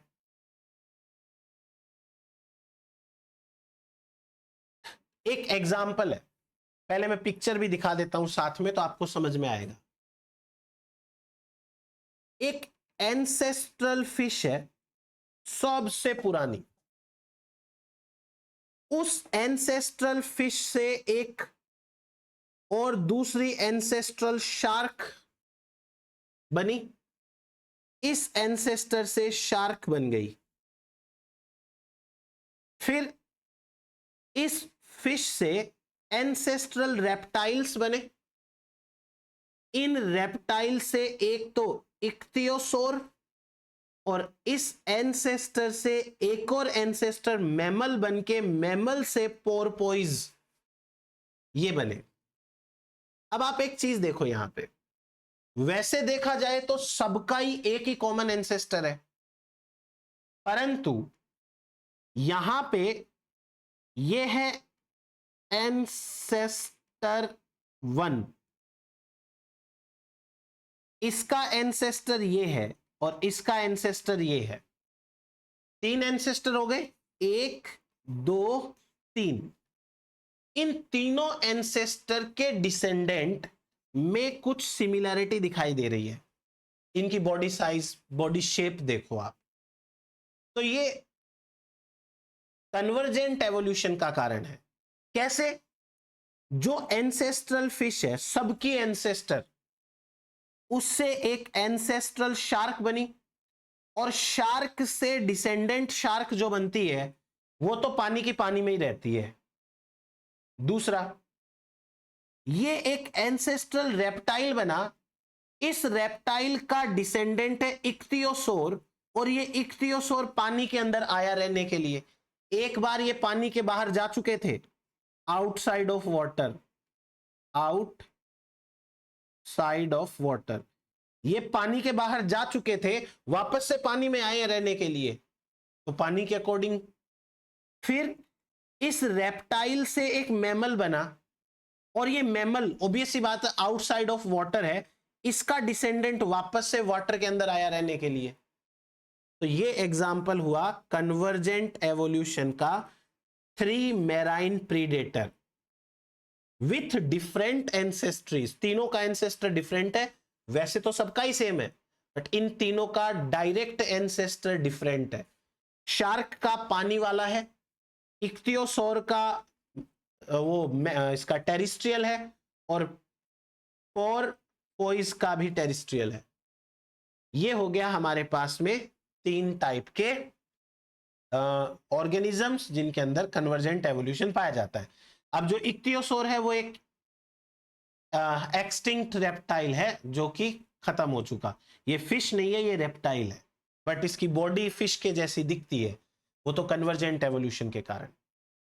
फिर ये एग्जांपल देखो, wings of insects are analogous to wings of birds and bat. ये दोनों एक ग्रुप के हैं, टेट्रापोड है, और ये आर्थ्रोपोड है। बटरफ्लाई का विंग है। काम तो ये फ्लाइंग के आते हैं, लेकिन इनकी जो ओरिजिन है वो डिफरेंट है। बटरफ्लाई का जो विंग है ये एक्टोडर्मल ओरिजिन का है। Ectodermal origin. एक्टोडर्मल ओरिजिन का मतलब कि ये एक्टोडर्मिस से बनता है। 3 जर्म लेयर होती है ना एम्ब्रियोनिक स्टेज के अंदर, तो ये एक्टोडर्म से बनता है। बाकी ये जो 2 हैं ये मीजोडर्म से बनते हैं, क्योंकि बोन्स किससे बनती है? मीजोडर्म से बनती है। मीजोडर्म ओरिजिन के है। ओरिजिन डिफरेंट हो गया बट फंक्शन सेम है। तो ये एग्जांपल किसका है? एनालोगस स्ट्रक्चर का मान लो या कन्वर्जेंट एवोल्यूशन का मान लो। फिर नेक्स्ट देखो, convergent growth of desert plant. मैंने आपको डेजर्ट प्लांट के बारे में बताया था। जैसे आपके पास में ये 3 टाइप के अलग अलग जीनस है। एक तो है कैक्टस, एक ये एपोसाइनेसी का प्लांट है स्टेपेलिया, और एक यूफोर्बिएसी का प्लांट है यूफोर्बिया कैंडेलेब्रम। देख लो आप एक बार इनको। इन तीनों प्लांट के जीनस अलग, फैमिलीज अलग, बट इन तीनों प्लांट की हैबिटाट सेम है। हैबिटाट सेम होने के कारण इनको सिमिलर रिक्वायरमेंट्स आई कि भाई डेजर्ट में रहना है तो आपको डेजर्ट के अकॉर्डिंग अडेप्टेशन लानी पड़ेगी। इनके स्टेम देखो एक जैसे से दिख रहे हैं मेरे को। सो ये हुआ कन्वर्जेंट ग्रोथ। एक और चीज देखिए, ऑक्टोपस की आईज और वर्टिब्रेट की आईज एक्स्ट्रा ऑर्डिनरी एग्जाम्पल है कन्वर्जेंट एवोल्यूशन का। इसको आप इंपॉर्टेंट लगाएंगे क्योंकि आजकल सीएसआईआर गेट एग्जाम के अंदर ये चीजें पूछी जाती हैं। आप ऑक्टोपस की और फिश की आई देखो। फिश भी तो टेट्रापोड ही था, सॉरी वर्टिब्रेट है, वर्टिब्रेट है। तो फिश एंड ऑक्टोपस दोनों की आईज है वो कन्वर्जेंट एवोल्यूशन के कारण इवोल्व हुई है। मोलस्का है एक अलग है, पाइसेस है। इन अगर दोनों के अंदर देखोगे तो आपको दोनों के अंदर ये जो रोड सेल्स हैं वो ब्रेन के साथ कनेक्टेड मिलेंगी। इनके अंदर फोटो रिसेप्टर्स प्रेजेंट होते हैं। जब लाइट आती है तो ये फोटो रिसेप्टर्स लाइट को एक्सेप्ट करेंगे और ब्रेन तक सिग्नल पहुंचाएंगे। दोनों के अंदर रेटिना है, दोनों के अंदर लेंस है, दोनों में कॉर्निया है, दोनों के अंदर इरिश है। इतनी सारी स्ट्रक्चर्स हैं वो सिमिलर डेवलप हो गई।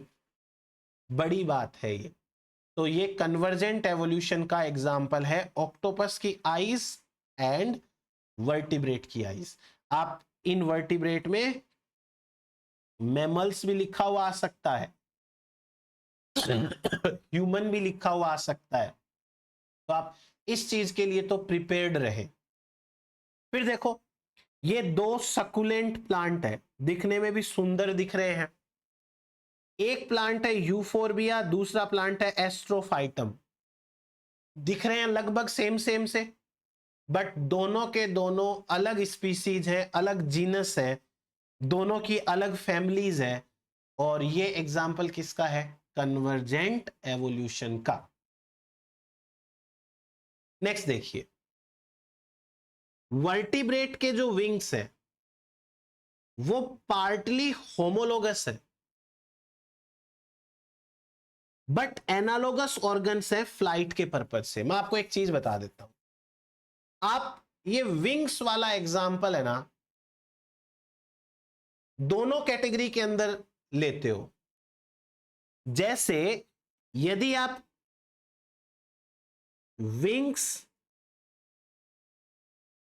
अमंग वर्टिब्रेट्स बात करो तो ये एग्जाम्पल जाएगा होमोलॉजी के अंदर। ध्यान रखना जो मैं लिख रहा हूं, क्योंकि होमोलॉजी का मतलब होता है कॉमन एंसेस्टर वाले ग्रुप में। इसलिए जो वर्टिब्रेट्स हैं, यदि आप वर्टिब्रेट्स के विंग्स कंपेयर करोगे, जैसे टेरोसोर जो कि आज जिंदा नहीं है, बैट्स एंड बर्ड्स हैं, इनके तो विंग्स है, वो तो होमोलॉजी के एग्जाम्पल है। बट यदि आप विंग्स ऑफ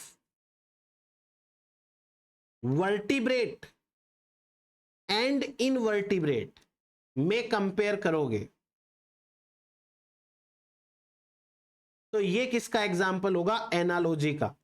तो आप ये विंग्स वाले में जरूर जरूर ध्यान रखें कि विंग्स है उनको आपको होमोलॉजी में कब रखना है और एनालॉजी के अंदर कब रखना है।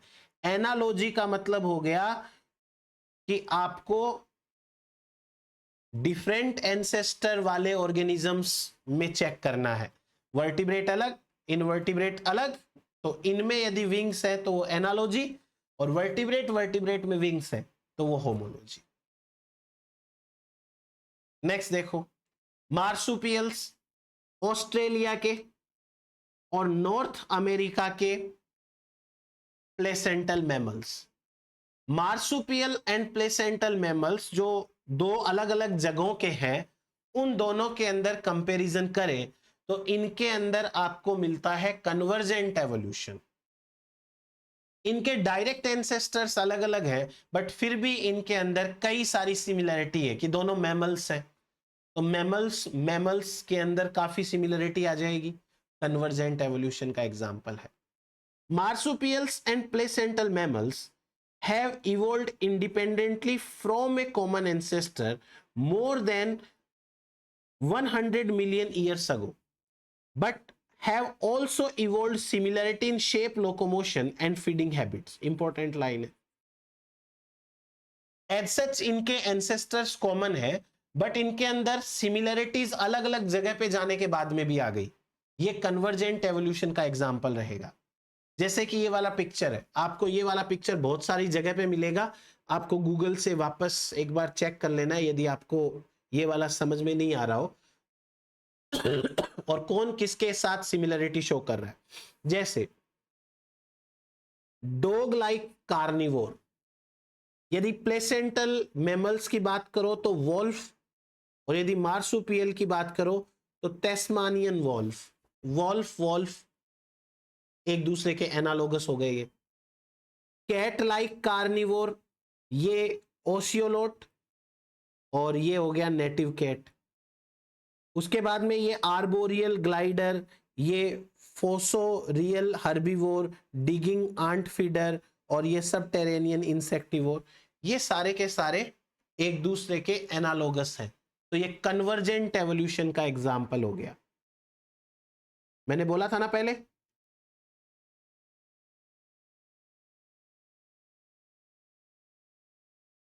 यदि आप सेम ग्रुप में कंपेयर करोगे तो होमोलॉजी, दो अलग ग्रुप को कंपेयर करोगे तो एनालॉजी। नेक्स्ट देखो, pelvic fins of fish and flipper of seal analogy के एग्जाम्पल हैं या कन्वर्जेंट एवोल्यूशन के। ये जो पेल्विक फिन्स है और ये इनके सील्स के फ्लिपर्स हैं, इनका फंक्शन सेम है, ओरिजिन डिफरेंट है। क्योंकि जो सील के फ्लिपर्स हैं इनके अंदर बोन्स हैं, इनके अंदर बोन्स प्रेजेंट है, और इनके अंदर बोन्स एब्सेंट है। ये फिन्स हैं, ये तो बोनलेस होते हैं, बट फंक्शन इन दोनों का सेम है, इसलिए ये एग्जांपल किसका आएगा, कन्वर्जेंट एवोल्यूशन का। Sting of bee and scorpion, मधुमक्खी होती है उसका डंक और जो स्कॉर्पियन होता है उसका डंक, दोनों की ओरिजिन अलग अलग है, लेकिन दोनों का फंक्शन है वो प्रोटेक्शन का है, केमिकल रिलीज करने का है। तो इसकी पिक्चर नहीं दिखा रहा मैं क्योंकि ये तो बहुत कॉमन सी चीज है। एक और देखो, फिलोक्लेड एंड लीफ। लीफ का डायग्राम यहां बना नहीं है, लीफ का डायग्राम आपको मैं बना देता हूं। जैसे मान लो ये ग्रीन लीफ है, ठीक है। फिलोक्लेड क्या होता है, ग्रीन स्टेम, क्या काम आता है, फोटोसिंथेसिस करने के। और लीफ भी फोटोसिंथेसिस करती है।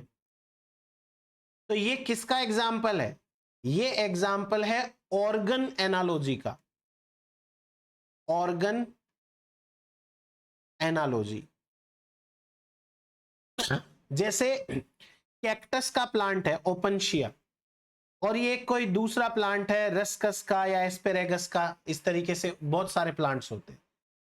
ये जो डेजर्ट प्लांट्स होते हैं, इन डेजर्ट प्लांट्स में आप ये पाएंगे कि लीव्स है वो स्पाइन्स में कन्वर्ट हो जाती है।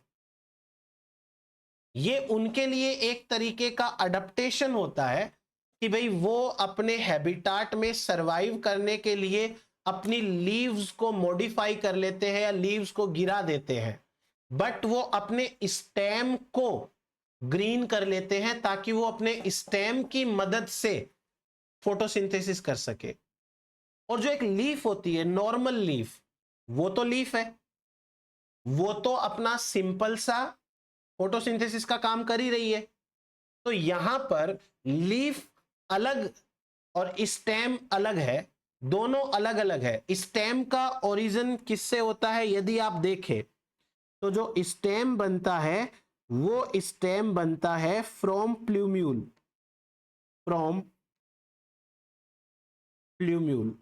और एक जो लीफ होती है वो लीफ बनती है फ्रॉम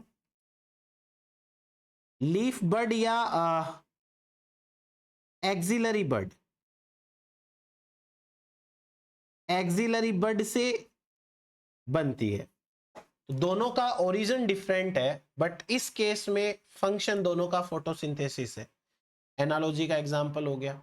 एक और बहुत इंपॉर्टेंट है, ये भी लिया जाता है, chloragogen cell of annelida and liver of vertebrate. जब आप इसकी स्ट्रक्चर देखेंगे तो आपको यहां पर क्लोरागोगन सेल्स दिखाई देंगी। जैसे हमारे लीवर के कुछ इंपॉर्टेंट फंक्शंस हैं, वैसे से फंक्शंस एनेलिड्स के अंदर क्लोरागोगन सेल करती है। ये वाला इंपॉर्टेंट लगा के याद करना है एनालॉजी का एग्जाम्पल। एक और एग्जाम्पल है hands of man and trunk of elephant. Elephant का ट्रंक, हाथी की सूंड, और ह्यूमन बीइंग का हैंड, ये दोनों एनालॉजी में ले सकते हो आप। कैसे, हाथी कोई भी चीज खाता है तो वो अपनी सूंड की हेल्प से पकड़ के खाता है, ग्रेस्पिंग के काम आ रही है हमारा हाथ भी। तो ये दोनों के दोनों फूड टेकिंग में काम आते हैं। फंक्शन सेम हो गया, जबकि स्ट्रक्चर दोनों की डिफरेंट होती है। Next, tuber of potato and sweet potato. Tuber of potato एक स्टेम का एग्जाम्पल है एंड ये एक रूट का एग्जाम्पल है। स्वीट पोटैटो मॉडिफाइड है दोनों, बट दोनों का काम क्या है, फूड स्टोरेज। आलू क्या काम आता है और स्वीट पोटैटो क्या काम आती है, बोथ आर सेम। एनालॉगी का एग्जाम्पल हो गया, कन्वर्जेंट एवोल्यूशन हो गया। नेक्स्ट देखो, tendril of vitis and tendril of pumpkin. Vitis मतलब अंगूर, अंगूर की जो बेल होती है, उस बेल इस तरीके से तो लीफ हो जाएगी, ऐसे से, और अंगूर की बेल में ये जो टेंड्रिल स्प्रिंग लाइक स्ट्रक्चर है, ये क्लाइंबिंग का काम करता है, क्लाइंबिंग। और ये जो पंपकिन है, इस पंपकिन के अंदर भी इसी तरीके से टेंड्रिल है, ये भी क्लाइंबिंग का काम करता है। तो फंक्शन तो हो गया इनका सेम, बट ओरिजिन इनकी क्या है, डिफरेंट है। कैसे? ये जो विटिस का टेंड्रिल होता है, it is the modified leaf, और ये जो टेंड्रिल है, it is modified axillary bud. Origin different, function same. Analogy, तो ये इतना हो गया हमारे पास में एनालॉगस स्ट्रक्चर्स के बारे में, कन्वर्जेंट एवोल्यूशन के बारे में। अब बात करते हैं वेस्टिजियल स्ट्रक्चर्स की। वेस्टिजियल ऑर्गन्स क्या होते हैं? ऐसे ऑर्गन्स जो किसी लिविंग ऑर्गेनिज्म की बॉडी के अंदर प्रेजेंट होते हैं, लेकिन वो ऑर्गन्स उसके लिए यूजफुल नहीं है, रिड्यूस हो चुके हैं, नॉन फंक्शनल हो चुके हैं। एक तरीके से सुपरफिशियली देखा जाए तो ये लेमार्क के यूज एंड डिसयूज को सपोर्ट करते हैं, but mind one thing very clearly कि ये लेमार्क के यूज एंड डिसयूज के एग्जाम्पल नहीं है। ये ऑर्गन्स रिड्यूस इसलिए हो गए हैं क्योंकि ये फिटनेस के अंदर रोल प्ले नहीं कर रहे थे, और जब ये फिटनेस में रोल प्ले नहीं कर रहे हैं तो नेचुरल सिलेक्शन ने इनको सेलेक्ट करना कम किया, इनकी तरफ फूड सप्लाई कम कर दी, इनकी तरफ ऑक्सीजन सप्लाई कम कर दी, इनकी तरफ न्यूट्रिशन सप्लाई कम कर दी, तो ये रिड्यूस हो गए हैं। अभी भी ये हमारी बॉडी के अंदर जगह कवर करके रखते हैं, स्पेस ऑक्यूपाई करके रखते हैं, लेकिन ये यूज एंड डिसयूज के एग्जाम्पल नहीं है। आप ये चीज को अच्छे से समझ लेना, नॉट द एग्जाम्पल ऑफ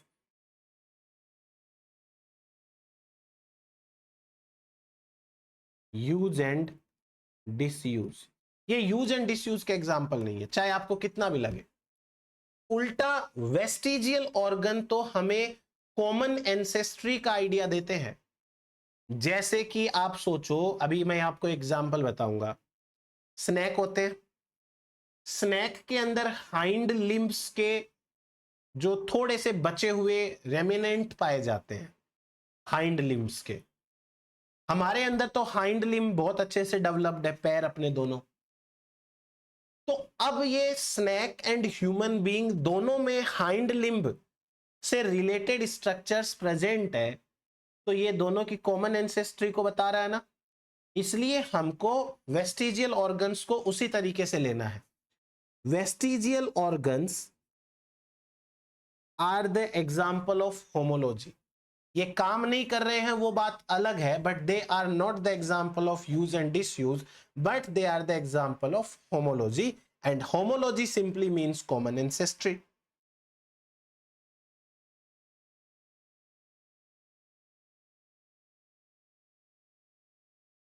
ये कॉमन एंसेस्ट्री का एग्जाम्पल है। दूसरा देखिए, they arise because an organism adapting to a new environment usually carries along some previously evolved structure that are no longer necessary. Vestigial organs इसलिए बनते हैं कि जब एक ऑर्गेनिज्म नए एनवायरनमेंट में जाके अडप्ट होता है तो वो अपने पुराने एनवायरनमेंट वाली अडप्टेशन भी तो लेके जाएगा, जो उसे नए एनवायरनमेंट के लिए आवश्यक नहीं है। पर ऐसा तो नहीं है कि वो गायब हो जाएंगी। पुराने एनवायरनमेंट में इतने हजारों लाखों साल तक वो स्पीसीज रही है, तो नए एनवायरनमेंट में जाने से उस स्पीसीज के वो अडेप्टेशंस सडनली गायब नहीं होंगे जो उसने लाखों सालों के अंदर डेवलप किए हैं, इसलिए वो वेस्टिजियल बन जाते हैं। देखिए वेल है, उसके पास में पेल्विक गर्डल है, even though they do not have bony hind limbs. हमारे जो पैर है, आपको ह्यूमन का यदि स्केलेटन दिमाग में आ रहा है अभी, या देख लेना, हमारी जो कमर है, कमर की जो हड्डी होती है पेल्विक गर्डल, ये क्या काम आती है? पेल्विक गर्डल हमारे दोनों पैरों को कनेक्ट करती है और हम पैरों का इस्तेमाल कर सकते हैं, राइट? वेल के अंदर पेल्विक गर्डल तो है पर पैर नहीं है, बोनी हाइंड लिम्स नहीं है, बट उनको होल्ड करने के जैसी स्ट्रक्चर पेल्विक गर्डल है। तो उनके लिए ये पेल्विक गर्डल क्या बन गई? अनयूजफुल यानी वेस्टिजियल बन गई है। Pelvic bones are homologous with other tetrapods. हमारे पास पेल्विक गर्डल है, वो हमारे दोनों पैरों को, देखा होगा ना इस तरीके से एक स्ट्रक्चर होती है, एक ऐसा गोल सा उसके अंदर फंसा हुआ रहता है, और इधर की साइड से भी एक ऐसे, और ये हमारे पैर हो जाते हैं फिर। तो वेस्टिजियल जरूर है pelvic girdle, but remember one thing, ये होमोलॉजी है। ये रही वेस्टिजियल गर्डल, ये पेल्विक गर्डल, और ईसीएम और फीमर बहुत रिड्यूस्ड है। तो ये वेल के अंदर pelvic girdle is the example of homology as well as vestigial organ. दूसरा देखो, कुछ फॉसिल वेल्स रही हैं, जैसे एक एग्जांपल है बेसिलोसोरस, आज से 40 मिलियन ईयर पहले इनके पास में फंक्शनल पेल्विक बोन्स थी। याद रख लेना, वेल की कौन सी जीनस ऐसा था जिसके पास में फंक्शनल पेल्विक बोन्स थी? Not the vestigial, and may have used them when copulating. अब वो जब रिप्रोडक्शन करती थी, मैटिंग करती थी, उस समय उनका यूज होता था। And the vestigial pelvic of modern whales arguably is still needed to support the reproductive organ। आज की डेट में जो पेल्विक गर्डल है वो रिप्रोडक्टिव ऑर्गन को होल्ड करने में मदद करती है, और पुराने वाले थे वो रिप्रोडक्शन करने में, कॉपुलेशन के अंदर। ये देखो स्नैक वाला एग्जांपल जो मैं बता रहा था आपको, एक स्नैक है, लेट सपोज कि ये इस तरीके का सा कुछ बना लेते हैं, मान लेना ये स्नैक है।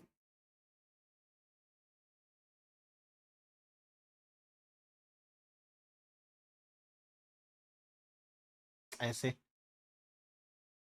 इस स्नैक में पीछे बॉडी की साइज, पीछे बॉडी में जहां पर हाइंड लिम्ब होने चाहिए, वहां पर टर्मिनेशन ऑफ हाइंड लिम्ब्स, यानी कि आप अंदर से देखोगे तो इलियम एंड फीमर पाई जाती है।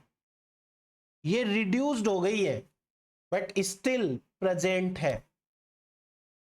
Snakes have vestigial hind limb bones, ilium and femur आज भी प्रेजेंट है, homologous with those of other tetrapod, but snake do not use them for locomotion।